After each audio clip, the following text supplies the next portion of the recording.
नमस्कार, public news देख रहे हैं आप। राजनीति में कभी कभी खुद को बचाने की अति चालाकी ही सबसे बड़ी मुसीबत बन जाती है। पंजाब के मुख्यमंत्री भगवंत मान से जुड़े कथित आपत्तिजनक वीडियो के मामले में जो खुलासे हुए हैं, उसने न केवल आम आदमी पार्टी की साख पर बट्टा लगाया है, बल्कि यह भी दिखाया गया है कि राज्य की मशीनरी और पुलिस का इस्तेमाल किस प्रकार एक झूठ को सच साबित करने के लिए किया जा रहा था। गुरुग्राम पुलिस द्वारा की गई गिरफ्तारियां और फॉरेंसिक विशेषज्ञ के बयानों ने मुख्यमंत्री भगवंत मान और अरविंद केजरीवाल के उन दावों की धज्जियां उड़ा दी हैं, जिसमें इस वीडियो को पूरी तरह से एआई जनरेटेड और फर्जी बताया जा रहा था।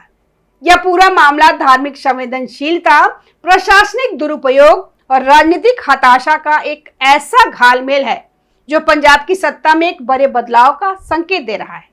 विवाद की शुरुआत तब हुई जब मुख्यमंत्री भगवंत मान का सिख गुरुओं की तस्वीरों के साथ एक कथित आपत्तिजनक कृत कर वीडियो सोशल मीडिया पर वायरल हुआ था। यह वीडियो नवंबर 2025 से ही इंटरनेट पे घूम रहा था, जिसके बाद दिसंबर में लुधियाना पुलिस ने इस पर एक एफआईआर भी दर्ज की थी। जनवरी 2026 में सिखों की सर्वोच्च धार्मिक संस्था अकाल तख्त साहिब ने इस मामले का संज्ञान लेते हुए मुख्यमंत्री भगवंत मान को तलब किया। भगवंत मान ने अकाल तख्त के सामने दावा किया कि यह वीडियो पूरी तरह से नकली है और एआई तकनीक द्वारा तैयार किया गया है। इस पे अकाल तख्त साहिब ने निष्पक्षता दिखाते हुए मुख्यमंत्री से कहा, आप ही ऐसी 2 विश्वसनीय लैब्स के नाम सुझा दीजिए जहां से हम इस वीडियो की प्रामाणिकता की जांच करवा सके। लेकिन पंजाब सरकार और मुख्यमंत्री कार्यालय की ओर से महीनों तक इस पे कोई जवाब नहीं दिया गया। अकाल तख्त द्वारा रिमाइंडर भेजे जाने के बावजूद जब कोई आधिकारिक उत्तर नहीं आया, तो अकाल तख्त साहिब ने स्वयं भारत सरकार द्वारा अधिकृत 2 स्वतंत्र लैब्स में इस वीडियो की फॉरेंसिक जांच के लिए भेजा। 15 जून 2026 को दोनों सरकारी लैब्स की फॉरेंसिक रिपोर्ट आने के बाद अकाल तख्त साहिब के जत्थेदार ने एक बड़ी घोषणा की। रिपोर्टों के आधार पर स्पष्ट हुआ कि वीडियो के साथ कोई छेड़छाड़ नहीं की गई है और न ही यह एआई जनरेटेड वीडियो है। अकाल तख्त ने मुख्यमंत्री भगवंत मान को गुरुद्रोही और खालसा पंथ विरोधी घोषित करते हुए सिख समुदाय से उनसे दूरी बनाने का आह्वान किया। धार्मिक मोर्चे पे पूरी तरह घिरने के बाद 18 जून 2026 को मुख्यमंत्री भगवंत मान मीडिया के सामने आए। उन्होंने 2 फॉरेंसिक रिपोर्ट लहराते हुए दावा किया कि उन्होंने 2 अलग अलग लैब से वीडियो का परीक्षण कराया है, जो यह साबित करती है कि वीडियो में दिख रहा व्यक्ति वह खुद नहीं है। भगवंत मान ने बेहद विशिष्ट तकनीकी दावे किए, वीडियो के कुल 1100 फ्रेम्स का विश्लेषण किया और किसी भी फ्रेम में उनका चेहरा मैच नहीं होता। यह किसी हमशक्ल या एक्टर द्वारा की गई एक्टिंग है। वीडियो में दिख रहा व्यक्ति की लंबाई 5 फीट 8 इंच है, जबकि उनकी खुद की लंबाई 5 फीट 10 इंच है। इसी समय स्वतंत्र विश्लेषकों ने यह सवाल उठाया कि अकाल तख्त के फैसले के महज के 2 दिन के भीतर ऐसी कौन सी अंतर्राष्ट्रीय स्तर की लैब है जिसने 1100 फ्रेम्स का विश्लेषण भी कर लिया और वीडियो में चलते हुए व्यक्ति की लंबाई का 2 इंच का सटीक अंतर भी नाप लिया। यह साफ तौर पर यह एक मनगढ़ंत कहानी नजर आ रही थी। इस पूरे झूठे ताने बाने का पर्दाफाश तब हुआ जब गुरुग्राम पुलिस ने इस मामले में अंकित, जो जिंद का निवासी था, और अरुण महेंद्रू, जो सिरसा का निवासी था, 2 युवकों को गिरफ्तार किया। इन दोनों की गिरफ्तारी जसप्रीत नाम के एक फॉरेंसिक विशेषज्ञ की शिकायत पे हुई, जो खुद शुरुआत में इस पूरी साजिश का हिस्सा था। जसप्रीत ने स्वयं गुरुग्राम के एक थाने में जाकर पूरी साजिश की लिखित शिकायत दर्ज कराई और पुलिस को पुख्ता सबूत सौंपे। जसप्रीत का कहना था कि शुरुआत में जब उससे संपर्क किया गया तो उसे इस मामले की गहराई और उसके पीछे के संदर्भ का अंदाजा नहीं था, लेकिन जब उसे पता चला कि यह मामला सीधे तौर पर सिख धर्म, धार्मिक भावनाओं और अकाल तख्त साहिब से जुड़ा हुआ है, तो उसकी अंतर आत्मा ने उसे झकझोर दिया। वह किसी बड़े धार्मिक पाप और कानूनी साजिश का हिस्सा नहीं बनना चाहता था, इसलिए उसने पुलिस के पास जाने का फैसला किया। जसप्रीत द्वारा पुलिस को दिए गए बयानों और साक्ष्यों के अनुसार यह साजिश पंजाब सरकार के शीर्ष स्तर और पुलिस के आला अधिकारियों द्वारा रची गई थी। जसप्रीत ने बताया कि पंजाब सरकार के एक वरिष्ठ अधिकारी का दावा करने वाले व्यक्ति ने उससे संपर्क किया और उसे गुरुग्राम की आलीशान होटल क्राउन प्लाजा में मिलने के लिए बुलाया। वहां पहुंचने पर जसप्रीत की मुलाकात पंजाब पुलिस के दो बेहद रसूखदार अधिकारियों से हुई। स्वप्न शर्मा जो कि कमिश्नर ऑफ पुलिस थी, लुधियाना की डीआईजी है, Jaspreet Gill superintendent of police. 16 जून 2026 को क्राउन प्लाजा होटल में एक और महत्वपूर्ण बैठक हुई जिसका सीसीटीवी फुटेज अब पुलिस के कब्जे में है। इस बैठक में अधिकारियों ने जसप्रीत से स्पष्ट रूप से कहा है कि उन्हें दो ऐसी स्वतंत्र फॉरेंसिक रिपोर्ट चाहिए जो यह निष्कर्ष निकाले कि मुख्यमंत्री का वीडियो डिजिटल रूप से बदला हुआ, फर्जी और एआई जनरेटेड है। इस काम के लिए जसप्रीत को 10 लाख की पेशकश की गई। जसप्रीत ने शुरुआत में यह कहकर असमर्थता जताई कि जो डिजिटल कंटेंट और वीडियो क्लिप उन्हें दी जा रही है वह किसी प्रामाणिक फॉरेंसिक निष्कर्ष पर पहुंचने के लिए पर्याप्त नहीं है। इसके बाद उस पर दबाव बनाया गया और धमकियां दी गई। योजना के मुताबिक जसप्रीत ने अपने साथ 2 अन्य लड़कों अंकित और अरुण को जोड़ा जिन्हें इस काम के लिए 50-50 हजार देने का वादा किया गया था। इन लोगों ने रातों रात 2 ऐसी लैब्स के नाम से फर्जी लेटर हेड और रिपोर्ट तैयार की जिनका जमीन पे कोई वजूद ही नहीं था। अंकित ने साइबर एसेंटिनल लैब जिनके नाम से एक फर्जी रिपोर्ट बनाई। अरुण ने साइबर यान के नाम से दूसरी फर्जी रिपोर्ट तैयार की। पुलिस जांच में यह बात पूरी तरह साबित हो चुकी है कि इन दोनों कथित लैब्स का कोई कानूनी या भौतिक अस्तित्व ही नहीं है।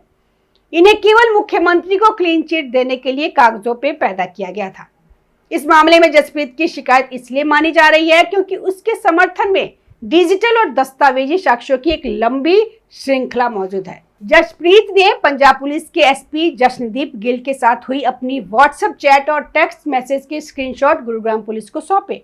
इन स्क्रीनशॉट में न केवल बातचीत का ब्यौरा है बल्कि अधिकारियों के आधिकारिक मोबाइल नंबर भी मौजूद है जिन्हें पुलिस ने वेरीफाई कर लिया। साजिश के दौरान पकड़े जाने से बचने के लिए लगातार मिस कॉल देने की रणनीति अपनाई गई थी, लेकिन मॉडर्न डेटा लॉक्स ने इस चालाकी को भी पकड़ लिया। बीजेपी के नेताओं और सोशल मीडिया पर इस साजिश से जुड़े होटल के बिल और कमरे की बुकिंग की कॉपियां वायरल हो रही है जो इस प्रकार है। 15 से 16 जून 2026 लुधियाना के सीपी स्वप्न शर्मा के लिए कमरा नंबर 34 बुक किया गया। 17 जून 2026 स्वप्न शर्मा ने अपना कमरा बदला और वह कमरा नंबर 64 में शिफ्ट हो गई। एसपी जशनदीप गिल उनके लिए कमरा नंबर 3000 बुक किया गया था। 16 जून के सीसीटीवी फुटेज में साफ देखा जा सकता है कि ब्लू टी शर्ट पहने कमिश्नर स्वप्न शर्मा और उनके साथ एसपी जशन गिल होटल की लॉबी और मीटिंग एरिया में जसप्रीत और अन्य आरोपियों के साथ बैठकर फर्जी रिपोर्ट की रूपरेखा तैयार कर रहे हैं। इन पुख्ता सबूतों के सामने आने के बाद पंजाब सरकार के पास बचाव का कोई रास्ता नहीं बचा। इस पूरी साजिश के पीछे का मुख्य कारण आगामी चुनाव और आम आदमी पार्टी के भीतर व्याप्त राजनीतिक डर है। दिल्ली में लगातार झटकों के बाद अरविंद केजरीवाल उनकी पार्टी के पास पंजाब ही एकमात्र ऐसा राज्य बचा है जहां उनकी पूर्ण बहुमत की सरकार है। राजनीतिक दांव पर क्या है? विवरण और प्रभाव सत्ता का केंद्र पंजाब हाथ से जाने का मतलब है आपका राष्ट्रीय स्तर पर पूरी तरह कमजोर होना। प्रशासनिक सुख सुविधाएं मुख्यमंत्री और पार्टी शीर्ष नेतृत्व के साथ चलने वाला 30-40 गाड़ियों का काफिला और राज्य के वित्तीय संसाधनों पर नियंत्रण होने का डर है। पंजाब में अकाल तख्त साहिब के आदेश की अवहेलना पर कोई भी राजनीतिक दल या सिख नेता लंबे समय तक सत्ता में नहीं टिक सकता। यही कारण है कि जब अकाल तख्त ने भगवंत मान को पंथ विरोधी घोषित किया तो पार्टी के पैरों के नीचे से जमीन खिसक गई। इस धार्मिक संकट से उबरने के लिए उन्होंने एक न्यूट्रल या कोर्ट सर्टिफाइड एजेंसी के पास जाने के बजाय खुद ही चोर और खुद ही मुंजिफ बनने का रास्ता चुना। अपने पुलिस के अधिकारियों को गुरुग्राम भेजकर रातों रात फर्जी लैब्स खड़ी की गई और मन माफिक रिपोर्ट तैयार करवाई गई। चौंकाने वाली बात यह है कि सोशल मीडिया और राष्ट्रीय मुद्दे पर लगातार मुखर रहने वाले अरविंद केजरीवाल ने इस फॉरेंसिक साजिश और गिरफ्तारियों की खबर आने के बाद से अपने एक्स हैंडल पर पूरी तरह चुप्पी साध रखी है। उनकी तरफ से इस गंभीर विषय पर एक शब्द भी न बोलना यह दर्शाता है कि वे जानते हैं कि इस बात पर कोई सबूत पूरी तरह है नहीं।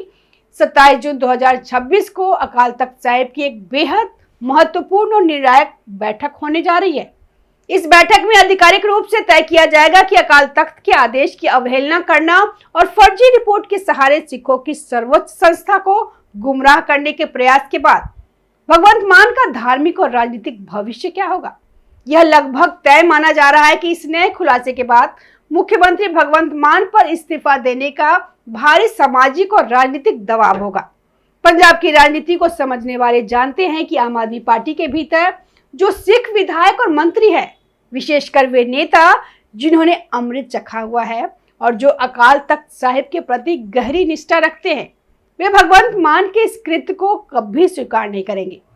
पंजाब विधानसभा के वर्तमान स्पीकर, जिन्हें एक बेहद सुलझा हुआ और धार्मिक रूप से संवेदी नेता माना जाता है, उनकी तरफ से भी भगवंत मान के खिलाफ आवाज उठने की पूरी संभावना है।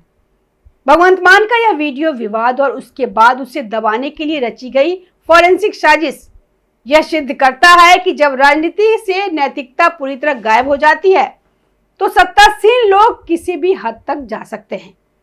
एक राज्य का मुख्यमंत्री जिसके पास कानून व्यवस्था बनाए रखने की जिम्मेदारी है, यदि उसकी ही पुलिस की आला अधिकारी होटलों में बैठकर फर्जी फॉरेंसिक दस्तावेज तैयार करवा रहा है तो यह प्रशासनिक और संवैधानिक तंत्र के पूरी तरह फेल होने का प्रमाण है। भगवंत मान के पास अब अपनी राजनीतिक और व्यक्तिगत बची खुची साख को बचाने का केवल एक ही रास्ता बचा है कि वे सिखों की सर्वोच्च संस्था अकाल तख्त साहिब के सामने जाकर बिना शर्त माफी मांगे और अपने पद से इस्तीफा दे दे। पंजाब की जनता बेहद संवेदनशील है, वह राजनीतिक गलतियों को माफ कर सकती है, लेकिन अपने गुरुओं के अपमान और उसके बाद बोले गए सफेद झूठ को कभी स्वीकार नहीं करेगी। आगामी दिन पंजाब की सियासत में एक बड़े उलटफेर के गवाह बनने जा रहा है। अगर वीडियो पसंद आया हो तो अपनी राय कमेंट बॉक्स में जरूर बताइए, लाइक करें, शेयर करें और चैनल को सब्सक्राइब जरूर करें। ताज़ा खबरों से जुड़े रहने के लिए हमारे चैनल को सब्सक्राइब करें और बेल आइकन को दबाना ना भूलें ताकि हर खबर की नोटिफिकेशन आपको मिलती रहे।